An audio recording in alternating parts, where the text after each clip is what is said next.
Bon matin tout Bon le matin monde! tout le monde! Aujourd'hui, on poursuit. En fait, on va revenir sur le verset 18. Ouais, mais là, faut que je vous dise une chose, là. Moi, je vais demander un arbitrage. Parce que monsieur veut reparler du passage que j'ai parlé parce qu'il trouve qu'il a été lésé pour ne pas avoir assez... Non, c'est vrai, c'était une blague. Ça traiter trop en superficialité. Vas-y, tu peux lire, Patrice? Oui, je peux lire. Non, ça a été ça a été super ce que tu as dit. Mais j'avais des petits commentaires moi aussi à apporter. Non, il n'y a pas de problème. Là, c'était juste ton dernier commentaire qui a Gâché la tout l'a gâché. Là. Nage.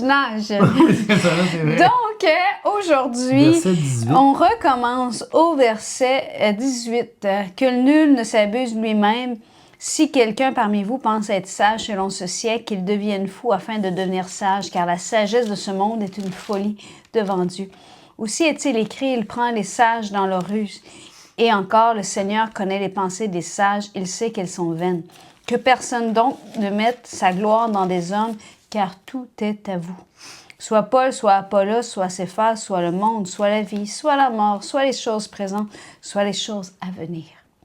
Tout est à vous et vous êtes à Christ et Christ est à Dieu. Patrice. Oui, donc verset 18, ce que je voulais dire la dernière fois, puis que j'ai vu que le temps était beaucoup trop avancé pour que je développe ma pensée, c'est que ici, Paul va dire que nul ne s'abuse lui-même. Si quelqu'un parmi vous pense être sage selon ce siècle, qu'il devienne fou afin de devenir sage, car la sagesse de ce monde est une folie devant Dieu. Et là, ce que j'avais commencé à expliquer, c'est qu'il commençait pas quelque chose de nouveau, là. Et comme tu as bien fait de mentionner la dernière fois, Julie, ici, il ne dit pas d'être des ignorants. Là. Et c'est pas, si tu t'enlises dans ton ignorance, tu n'es pas en train de devenir sage pour Dieu. Là, ça n'a aucun rapport. Il est en train de revenir sur ce qu'il a dit au chapitre 1, tout ce qu'il a développé à partir du verset 21. Car puisque le monde avec sa sagesse n'a point connu Dieu, il a plu à Dieu dans sa sagesse de sauver les croyants par la folie de la prédication.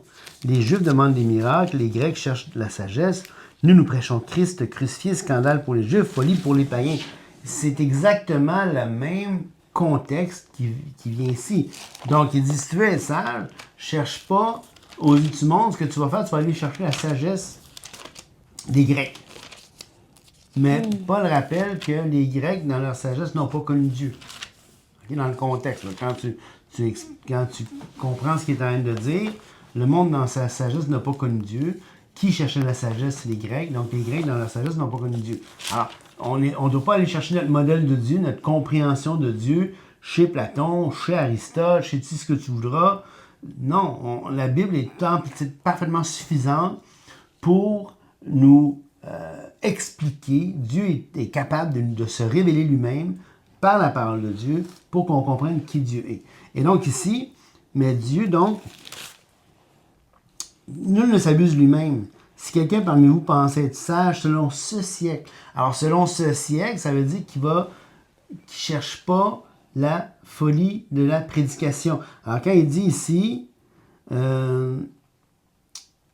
qu'il devienne fou afin de devenir sage, donc qu'il aille dans ce qui est perçu comme une folie, donc la prédication de la croix, la prédication de... Et donc, on n'a pas à aller chercher des nouveautés pour devenir sage. La Bible est entièrement suffisante. Donc, car la sagesse de ce monde est une folie devant Dieu, aussi est-il écrit, il prend les sages dans leur ruse, et encore, le Seigneur connaît les pensées des sages, il sait qu'elles sont vaines. Là, il ne parle pas des sages, de ceux qui sont sages parce qu'ils se tournent vers Dieu, vers la sagesse de Dieu, dans la parole de Dieu. Comme tu disais, tu as bien fait de lire les proverbes, on ne cherche pas à... Ceux qui cherchent la sagesse divine par la parole de Dieu, ben, ces gens-là, Dieu les considère sages parce qu'ils se sont tournés vers la sagesse divine. Donc, est-ce que tu veux dire quelque chose? Ben, ça dépend où tu es rendu. J'ai vraiment une petite perle que j'aimerais partager. Je te vois t'épider à côté de moi. Je dis, il y a quelque chose. Que personne donc ne mette sa gloire dans des hommes, car tout est à vous. Je pense que je peux arrêter là. Oui, Patrice, vous rappelez-vous la dernière fois quand on a terminé, j'ai rappelé que l'Ancien Testament était utile. Hein? Oui, nous sommes dans la Nouvelle Alliance, mais notre Dieu s'est révélé à travers l'histoire. Et il y a des épisodes de l'Ancien Testament qui mettent de la couleur quand on les connaît à des passages qu'on va lire dans le Nouveau Testament. Comme celui qu'on est en train de parler ici, quand il dit que nul ne s'abuse lui-même. Et on a un bel exemple de ça au niveau de, à mon avis, de la sagesse selon ce siècle. Et là, selon ce siècle, ce qui est extraordinaire, c'est que c'est encore valide aujourd'hui. Oui, exactement. Et c'était valide des dizaines et des centaines d'années avant Paul aussi. Parce que Dieu est le même hier, aujourd'hui et éternellement. C'est toujours la sagesse divine qui prévaut sur que c'était le message, la façon de faire dans l'Ancien Testament, où est-ce qu'il y a eu les commandements, où est-ce qu'il y a eu des étapes à faire pour pouvoir le grand pardon, pour tous les rituels qui étaient faits pour avoir le pardon de ses péchés et être justifié par la foi, même dans l'Ancien Testament. Et ça a changé avec le Nouveau Testament. Là, je m'égare, mais écoutez bien ce passage-là dans Daniel. Toutes ces choses se sont accomplies sur le roi Nebuchadnezzar. Au bout de 12 mois, comme il se promenait dans le palais royal à Babylone, le roi prit la parole et dit, « N'est-ce pas ici, Babylone la grande, que j'ai bâtie comme résidence royale, par la puissance de ma force et pour la gloire de ma magnificence. » Là, on voit là, déjà, là, il y a quelque chose. Là. Il est en train de s'abuser lui-même. Là. Hein? Et il va dire ensuite, et le texte dit, « La parole était encore dans la bouche du roi, qu'une voix descendue du ciel. Apprends, roi Nebuchadnezzar, qu'on va t'enlever le royaume. On te chassera du milieu des hommes, tu auras te demeure avec les bêtes des champs, on te donnera comme au bœuf de l'herbe à manger, et 7 ans passeront sur toi, jusqu'à ce que tu saches que le Très-Haut domine sur le règne des hommes et qu'il le donne à qui il lui plaît. » Au même instant, la parole s'accomplit sur Nebuchadnezzar. Là, il y a eu un méchant feu. Et il fut chassé du milieu des hommes. Il mangea de l'herbe comme les bœufs. Son corps fut trempé de la rosée du ciel jusqu'à ce que ses cheveux croissent comme les plumes des aigles et ses ongles comme ceux des oiseaux. Là, il y en a qui vont dire « Ah, c'est des figures de style. » Non, non, il était rendu sans-abri. Si tu vois un sans-abri qui est pendant 7 ans, ses ongles vont avoir poussé comme ceux des oiseaux. Okay? Il y a des cliniques d'ailleurs qui sont faites, je pense entre autres à l'Armée du Salut, pour les soins des pieds puis les soins des mains des itinérants parce qu'on s'est rendu compte que c'était... ça peut être problématique. C'est problématique. Après le temps marqué, moi, Nebuchadnezzar, je levai les cieux vers le ciel et la raison me revint. J'ai béni le Très-Haut, j'ai loué et glorifié celui qui vit éternellement, celui dont la domination est une domination éternelle et dont le règne subsiste de génération en génération. Je vais passer au verset 37. Maintenant, moi, Nebuchadnezzar, je loue, j'exalte et je glorifie le roi des cieux, dont toutes les œuvres sont vraies et les voies justes, et qui peut abaisser ceux qui marchent avec orgueil. Donc, c'est un passage qui est fantastique parce que c'est une belle illustration du fait, du texte là, qui dit tu penses être sage, tu t'élèves. Et là, il s'est élevé, là, Nebuchadnezzar, là, par mes forces, pour ma magnificence. Puis, et là, que personne donc ne mette sa gloire dans des hommes, même dans toi-même. Dans soi-même, ben oui. C'est l'exemple que je voulais amener avec Nebuchadnezzar. Il a mis ça sur sa gloire. Et Dieu a dit, non, non, non, la gloire me revient. C'est ça qui est fantastique, là. Il va finir en disant, je glorifie le roi des cieux. Maintenant, il est revenu à la raison. Exact. Donc, il a été éprouvé, comme on a parlé dans les dernières, dévotions matinales. Et c'est juste ça que je voulais amener parce que je trouvais que c'était une belle image. Clairement. Et le but de Dieu dans l'intervention qu'il y a eu avec Nebuchadnezzar, c'était pas sa destruction. Hein. Non. C'était qu'il tourne les yeux au bon endroit, puis qu'il Exact. puisse glorifier le Dieu des cieux. Je pense qu'on est rendu au verset 4, chapitre 4, verset 1. T'es sûr? Je pense que oui. T'es sûr, là? Oui, on tourne le verset 4. On saute. On plonge dans le chapitre 4. On y va. Donc, attention, on est parti, chapitre 4, verset 1. Ainsi qu'on nous regarde comme des serviteurs de Christ et des dispensateurs des mystères de Dieu. Du reste, ce qu'on demande des dispensateurs, c'est que chacun soit trouvé fidèle.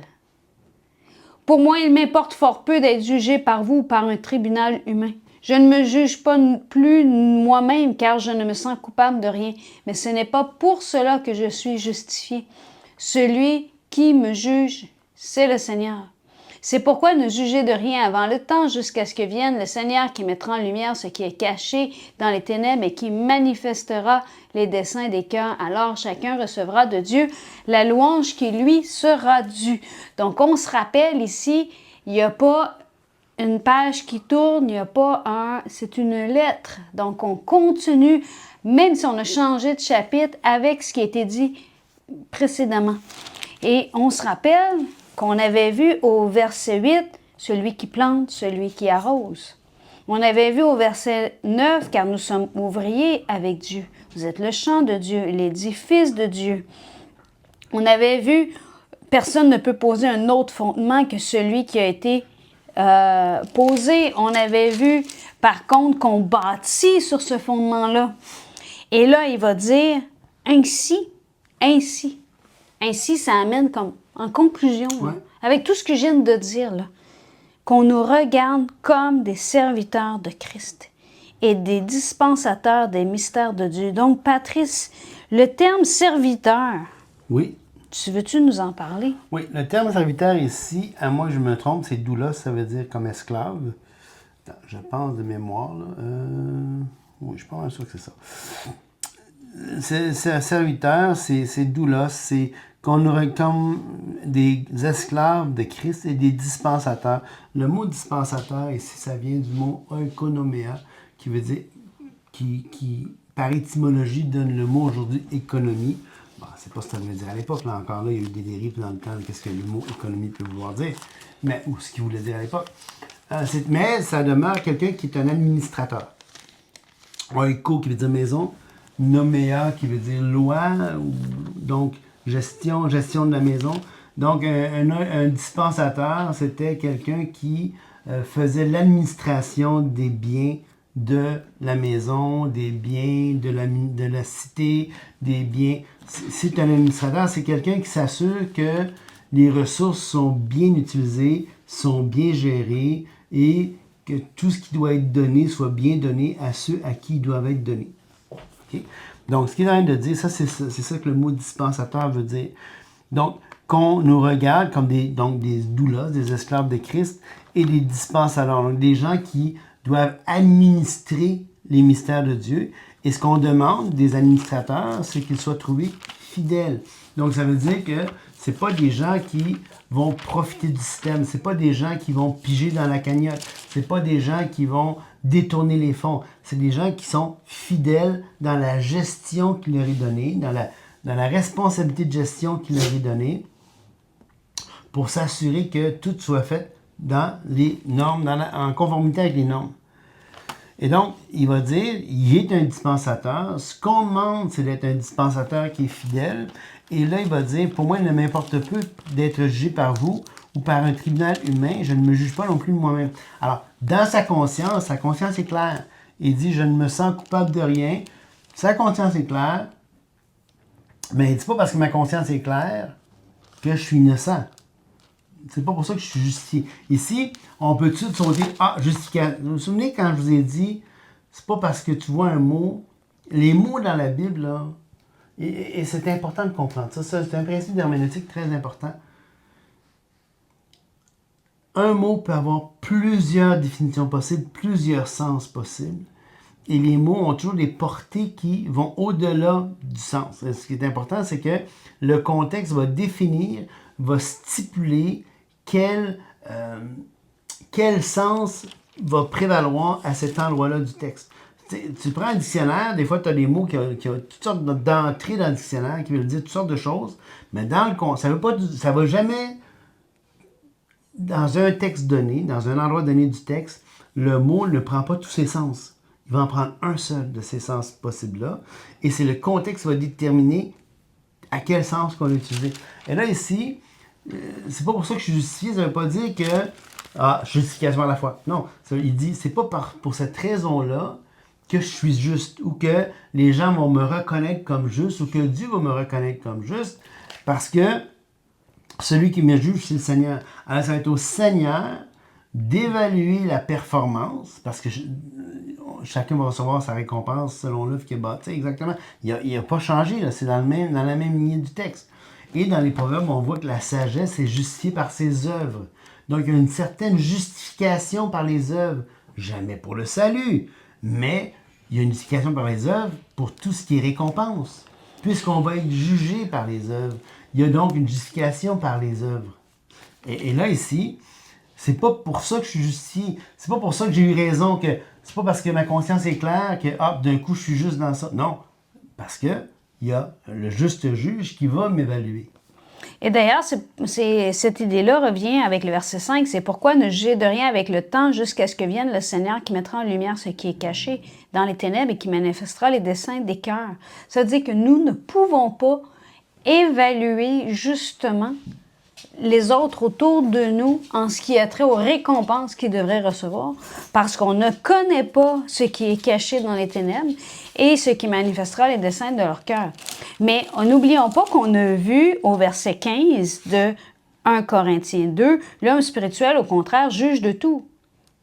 Et il n'est lui-même jugé par personne. Et on avait vu que dans le texte ici, c'était le sens examine, discerne tout. Donc quand il dit ne jugez de rien avant le temps, ça ne veut pas dire prends pas le temps de discerner ce qui se passe autour de toi. Ça veut dire que ce n'est pas à nous que revient d'évaluer l'œuvre des autres. Exact. Parce que alors chacun recevra de Dieu la louange qui lui sera due. Et là, écoutez bien ce qui est écrit, verset 5, là. Relis ça. Alors chacun recevra de Dieu la louange qui lui sera due. On se rappelle ce que j'avais lu l'autre jour dans Romains chapitre 4, au verset 4. Or, à celui qui fait une œuvre, le Seigneur est imputé non comme une grâce, mais comme une chose due. Alors, si Dieu dit qu'il va offrir une louange, il va le faire à ceux à qui c'est dû. Alors, on a beau faire des chants de louange, et c'est extraordinaire, louer Dieu parce qu'il en est digne, ben, il faut comprendre une chose que le texte dit ici, c'est que Dieu lui-même va chanter les louanges des gens à qui c'est... Excusez-moi du bruit, là, mon chien a décidé qu'il y avait une corde puis il voulait absolument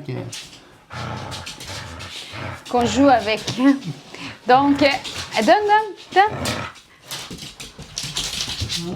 OK, donc le lancer de la corde va nous faire gagner un petit quelques instants.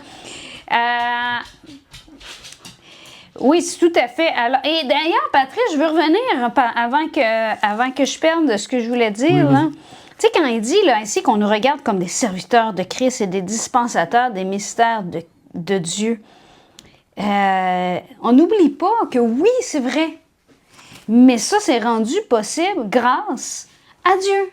Oui. Et ça ne veut pas dire que notre portion est moindre. Ce sont nos décisions, nos choix, la façon dont on va agir, qu'on va représenter, qu'on va manifester le fait que nous sommes serviteurs de Christ, que nous sommes des dispensateurs des mystères de Dieu. N'oubliez pas, il y a toujours ce pareil-là, cette balance-là qu'il faut toujours ramener. Et Paul va continuellement ramener. Et on va dans 2 Corinthiens 3, il va dire, commençons-nous de nouveau à nous recommander nous-mêmes. Tu Tu sais, le fait de dire qu'on nous regarde comme des serviteurs de Christ, est-ce qu'il est en train de nous recommander nous-mêmes? Puis là, il va dire, c'est-à-dire que nous soyons par nous-mêmes capables de concevoir quelque chose comme venu de nous-mêmes. Notre capacité, au contraire, vient de Dieu. Il nous a aussi rendus capables d'être ministres d'une nouvelle alliance. Non de la lettre, mais de l'esprit. Car la lettre tue, mais l'esprit vivifie. On va sûrement faire l'épître de 2 Corinthiens plus tard. Donc, je ne veux pas en parler trop, puis je ne veux pas non plus que tu t'emballes parce que le passage que j'ai choisi de parler, je sais qu'il y a plein de choses à dire. Mais ce que je veux juste amener, c'est que c'est le fait qu'on a un fondement en Jésus-Christ qui nous permet d'être regardés comme des serviteurs de Christ. Ouais. Et c'est pour ça que c'est pas important le regard de l'autre. Non pas qu'on n'est pas en interaction avec l'autre, non pas qu'on n'agit pas de manière à honorer l'autre, mais c'est premièrement devant le Seigneur qu'on se tient. Et ça ne veut pas dire qu'on ne doit pas, quand quelqu'un vient nous reprendre, on doit prendre le temps d'écouter et de dire, ben écoute, est-ce qu'il a raison? Donc, on doit aussi tenir compte à ce sens-là. Mais comme tu dis, c'est devant Dieu qu'on se tient. Tout à fait. Et c'est comme cette idée-là de dire, il y a des principes qui demeurent bibliques. Les principes bibliques demeurent, peu importe. C'est-à-dire, par exemple, si dans une situation X, que la personne ait raison ou non quand elle vient te voir pour te reprendre ou te redire, toi, ton rôle comme dispensateur, comme serviteur de Christ, c'est de l'aimer. Exactement. Point. Amen.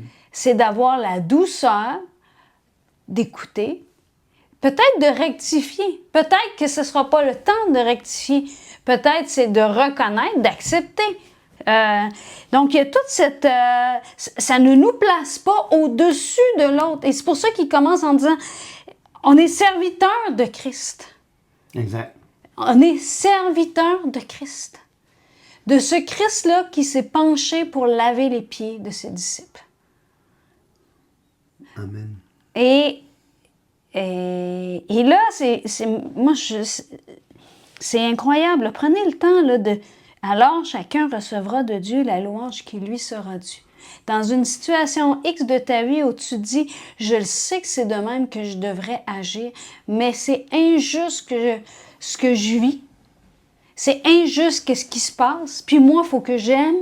Il faut que je suis pas en train de dire qu'il faut accepter n'importe quoi, là. Mais ce que je suis en train de dire, c'est si ça se peut que ça soit difficile. Oui. Et Puis ça va être difficile. Oui, tout à fait. Et ça se peut qu'à un moment, tu te dises, oui, mais qu'est-ce que ça vaut? Votre travail n'est pas vain dans le Seigneur. Amen. Tout ce que vous faites, faites-le comme pour le Seigneur. Pourquoi? Parce qu'on est des serviteurs, premièrement, de Christ. Et chacun recevra de Dieu la louange qui lui sera due. Je viens de voir l'heure, Patrice. Je suis désolée. On doit vous dire au revoir. Et la prochaine fois, on revient au verset 6. Que Dieu vous bénisse au bout.